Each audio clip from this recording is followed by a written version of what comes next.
ของเจ้าพระเจ้าชุมแสงก็กำลังเคลื่อนขบวนเข้ามาแล้วครับ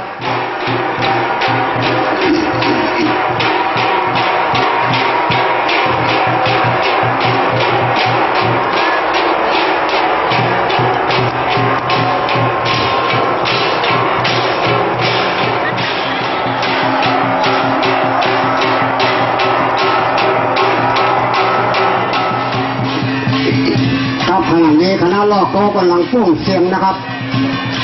พ่วงเสียงเป็นการสักการะองค์เจ้าพระเจ้าแม่ชุมแสงที่จะอัญเชิญองค์เจ้าพระเจ้าแม่ชุมแสงแห่รอบตลาดชุมแสงนะครับ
ขอให้ตามไป